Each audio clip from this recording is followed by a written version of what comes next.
For Janet Yellen, in one foul swoop or fell swoop, I'm not sure how to say it, to say that she's upset that China is selling us cheap goods or selling goods cheaper than us is complete capitulation to mercantilism. She's now, the secular concepts that we've discussed here for the last 2 years are now trickling down. They're trickling down from the secular biggest picture to the policy at the national level. Welcome to the Morning Markets and Metals with Vince Lancy, where each day he brings you the precious metals and financial news to get you ready for your day. And now, here's Vince. Well, hello there, my friends. Chris Marcus here with you for Arcadia Economics. And just a quick note, as this week, our beloved Vince Lancy is finally taking a well-earned and deserved vacation, and he is going to be off this week, although fortunately the natural-born teacher that he is, he left behind some great things that have been ongoing in the markets. And with that said, let's get back into today's show. Hello, everyone. The purpose of this mini podcast is to update everyone on mercantilism in the context of Janet Yellen's recent statements about China in April and her follow-up statements in May. Now, as a quick background, we've discussed mercantilism in this space many times, written on it many times. And the reason it's an important or significant driver of governmental as well as market behavior is because it signifies a replacement for globalism. Now, you're not going to hear the word mercantilism used that much, except here and maybe occasionally at Michael Every when he writes. And the reason for that, if you're wondering, is because mercantilism has heavy connotations of bullion, gold, and to a lesser extent, silver. And they don't want that kind of implication circling in the marketplace.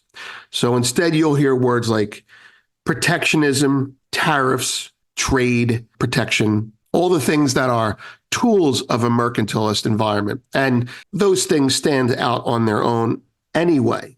But when you factor in all these things are happening at the same time that the world is accumulating gold bullion, then the link to mercantilism is obvious. And we talked about this early on. And, while I am proud of that, it's not something that we constantly harp on. But anyway, all the articles are there. Let's get to the update and the context of what Yellen did and why it's relevant. When you have an idea or a concept, it's a big picture concept, you need to check every so often to make sure you're still correct or on the path that you think you're on. And the Yellen statements last month and in April, the April statement was the more important statement, tell us all systems are go on this insane path off of globalization onto mercantilism. Now, I'm not anti-mercantilism.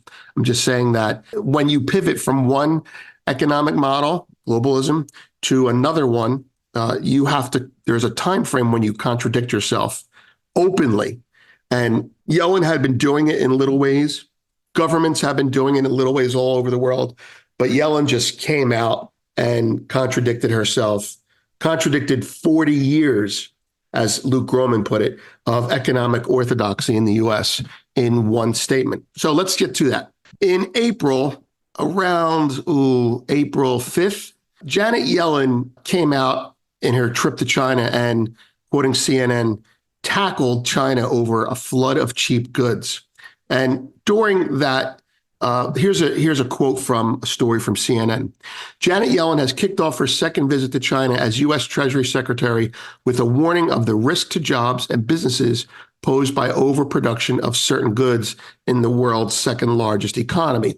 On Friday, her first full day of meetings in the southern megacity of Guangzhou, Yellen said she would address the oversupply of Chinese goods in key industries such as electric vehicles, EVs, and solar panels. And there's a lot more on that. And if I remember, we'll put the link in there for that. What we want to address here is, first of all, what is the substance of what she's saying is China is going to hurt U.S. domestic industries by flooding the market with cheap goods. And that may be true. She's drawing a parallel to Japan in the 80s when they were dumping semiconductors on us and it was hurting our industry. And that was true. And there are other parallels that Western economists want to draw with the China-Japan analogy. That could be true.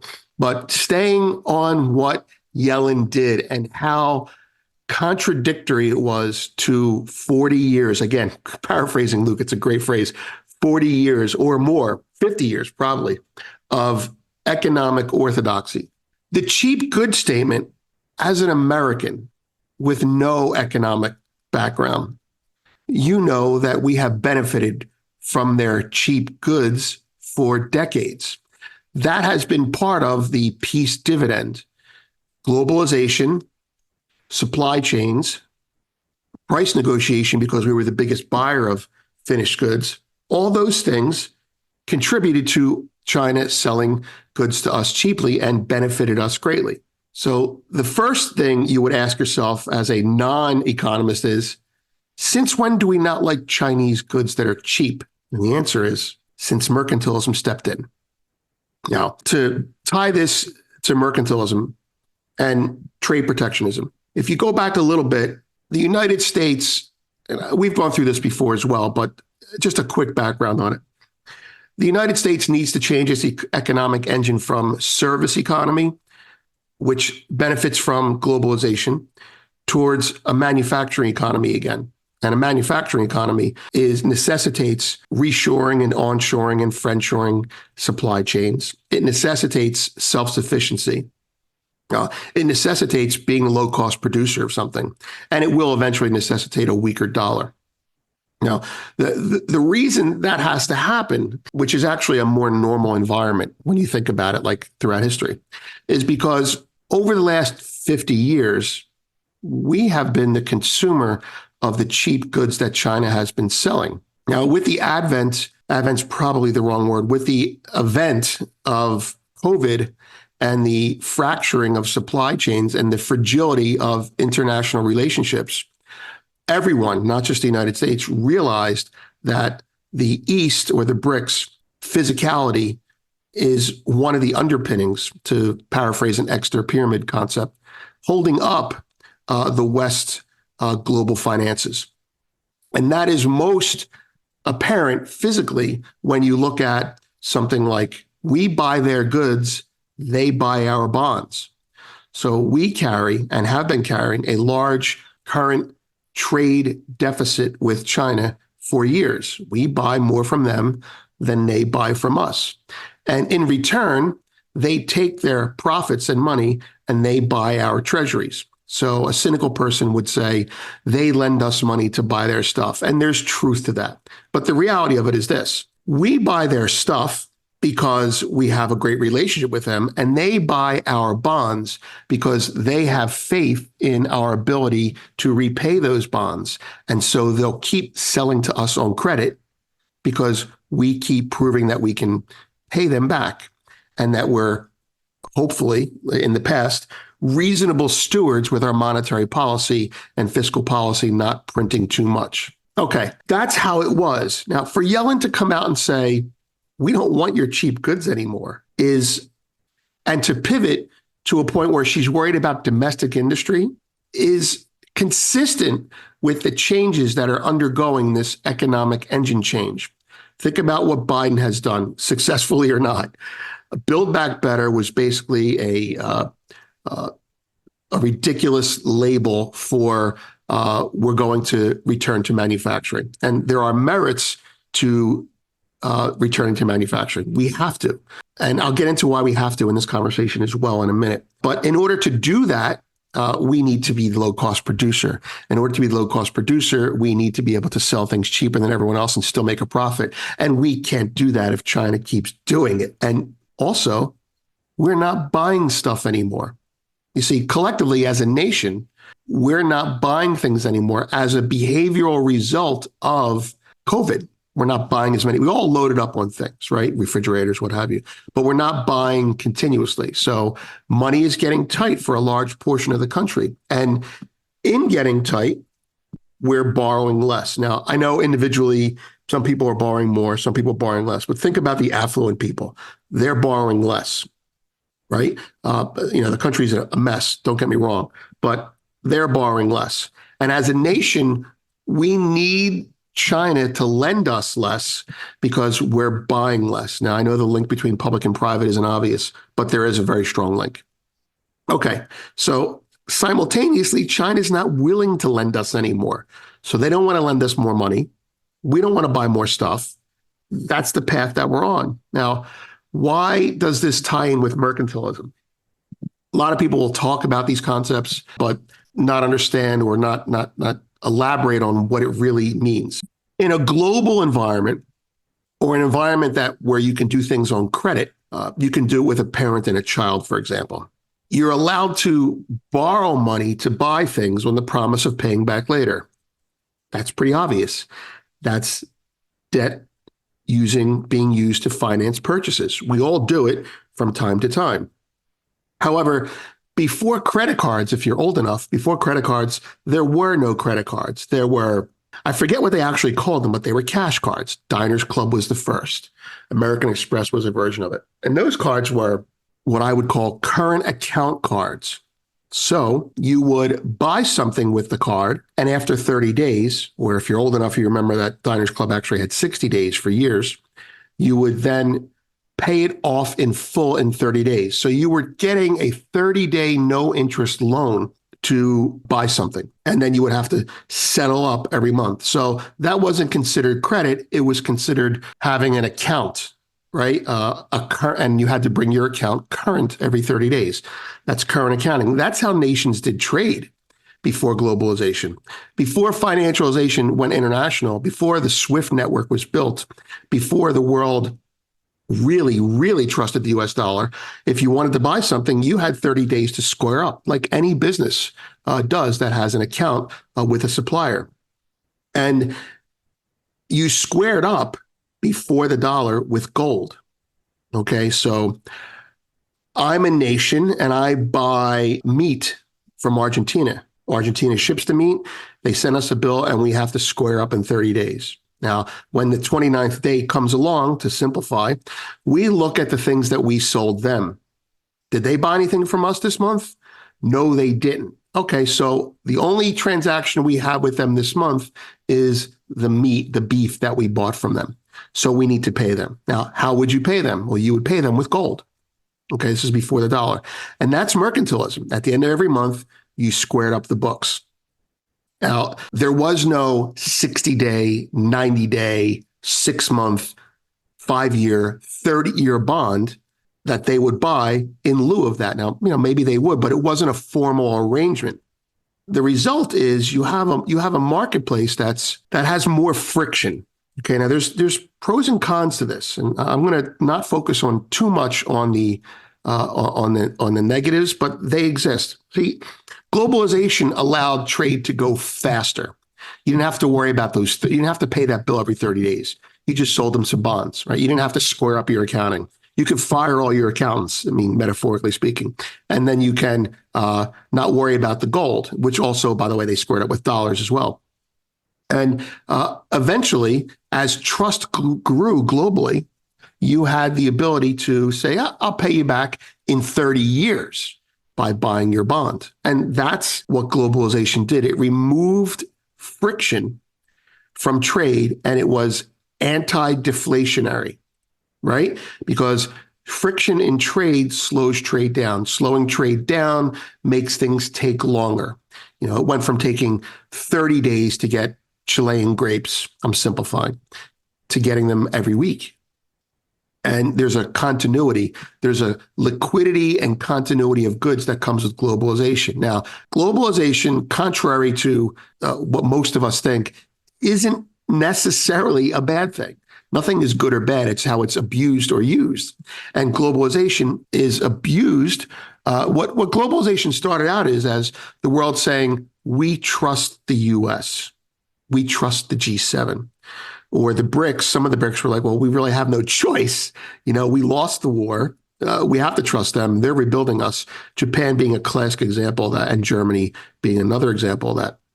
And so we rebuilt the world the way we wanted it. And Well, it's based on trust. And as these countries get off their asses, excuse my French, get off their butts and economically become more self-sufficient, they recognize that the US is, and the West in general, are abusing these relationships, printing too many dollars, skimming off the top, if you want to look at it that way. And they rebel, which brings us back to where we are now. The US can no longer borrow, I'm simplifying, but this is accurate. The US can no longer borrow money from China to buy goods. They're not buying our bonds. We're not buying their goods. If we can't get anything on credit, that means we have to earn our money again. And how do we, instead of spending our wealth, how do we earn our money? By making and selling things overseas. Who are we going to sell them to? Well, we want to sell them to Europe. We want to sell them to ourselves. That's where the Buy American concept will come in. And we want to sell them to any emerging market that has wealth, like the Middle East. I'm not saying that they have emerging wealth, but you have to think of it that way. Like China, okay? Like Australia. And at one time, like Russia. But that's not going to happen anymore. Our whole market is closed off to us now. We can't sell anything to Russia if we were making it, okay? But China can. See how that works? We have cut off a portion of the world as a potential customer to us in a world that does not extend credit anymore. People only do business on current account. Why? Because they don't trust each other anymore. Certainly, the BRICS don't trust the G7, and the G7, right or wrong, don't trust the BRICS. So going back to the Chinese-American division, we need to build up our manufacturing, because we need to sell stuff. We need to sell stuff to earn money to allow us to buy stuff as well. So it's a return to manufacturing as necessitated by a return to mercantilism, which creates trade protectionism. This is America first kind of stuff. And I don't mean that in the hard right group, but it is a good phrase. America first. We need to rebuild our bridges. We need to rebuild our manufacturing. We need to do that. Why do we need to do that, Vince? We need to do that because we need to start selling shit again. We need to do that because we need to start selling shit to ourselves again, because no one else is going to sell it to us on credit, because we're a waning superpower. All right, think for a second. The United States was built on this philosophy. See, the United States was a colony, and the colonizers bought raw materials from us, right? And they built things with them like ships. Let's call it wood for ships. And then they used those ships to oppress us, if you think about it that way. And the United States, when it became its own country, said, we're prohibiting imports of goods. You make it here. We need to be self-sufficient. So the really, really good part of mercantilism is it teaches self-sufficiency. And there's a lot of good in mercantilism. In fact, just to throw this out there, if there were no ability to go back to mercantilism, we would be in a global catastrophic war right now. Because what replaces the dollar if you don't trust each other anymore? Gold and silver. And if you don't have that, what do you have? Lead. Okay, bullets. I think Ayn Rand said, if you do not allow people to do trade with money, then they will use whips and blood and bullets or something to that effect. But you get the idea. Okay, so tying this all in now with now that I've pretty much elaborated on that, the U.S. needs to be self-sufficient, number one. Number two, the U.S. can't do things on credit as easily anymore, except with its buddies, which is why we're buddies with Argentina now. Another conversation. The U.S. is worried about China as a competitor now, okay? The U.S. needs the dollar to be weaker without weakening it. It's very weird what the U.S. wants. But when you look at China, let's assume that what Yellen is saying is 100% true. China is overcapacity oriented. They have manufacturers that are sitting waiting to make stuff. They can make it cheaper than us, right? Look, if China has done anything, it's they say they need to do something and they do it. And that's the virtue, if you want to call it that, of an authoritarian government. When you have a nationalistic pride and an authoritarian government, your people tend to move efficiently. So bureaucracy, which is the hallmark of communism, tends to get things done slowly. But authoritarian or despotic or tyrannical, however you want to look at it, communism can get things done, right? Look at North Korea. I'm not saying that they're prospering, but I'm saying they move as a team when they move. Brainwashed is probably a good word for it. Now, if China is no longer communist, I don't care what they call themselves. China is capitalist. It's an authoritarian capitalist economy, and it's outperforming a democratic capitalist economy. See, democracy, in the eyes of many, gets in the way of us pivoting as a nation. Now, I don't think it's democracy. It's not democracy. It's the fact that democracy has been perverted by governmental interference. Again, bureaucracy has corrupted democratic capitalism. Okay, enough with that. So if China is poised and ready to make solar panels cheaper than us, and they have supply chains in place, and they're building payment chains. That's M-Trade, right? That's the digital yuan. All these things being done are setting us up to run the table. They're going to sell things cheaper to Europe. They're going to sell things cheaper locally. They're going to sell things to Russia. Who are we going to sell to? No one. We need to sell to our own colonies, right? Kind of like the Revolutionary War. That's why we're partnering with Argentina. That's why we're, I get into all the other reasons, but we're positioning ourselves as well. Okay. So when Yellen, bringing this back to Yellen, when Yellen says you're selling goods too cheaply, she means it because we're not buying them anymore. Okay. When Yellen says you're hurting our industries, she means it. But here's the thing. We haven't built our industries up yet because we're too damn slow getting our shit together. When Yellen says these things, she knows that we have to return. I mean, she may not even know it. She's really not that bright. I'm sad to say. We need to return to manufacturing. And she's jawboning and complaining that China has done a better job in getting ready for it than we have. That's what you do when you're not prepared. You cry. All right. She knows, or somebody in the government knows, that we can't borrow anymore. Therefore, it's all about current accounting. Every month, if you want to buy something, if you want to buy, say you're buying China's noodles, right? Let's say we were dependent on China's rice. How's that? If we're dependent on China's rice to eat, then we have to pay them every 30 days. We can't just say, buy one of our bonds, we'll take care of you in 30 years. We can't do that anymore, okay? And that, number one, it slows down trade globally. Number two, it slows down our trade much, much more because these guys are setting up an alternative to SWIFT.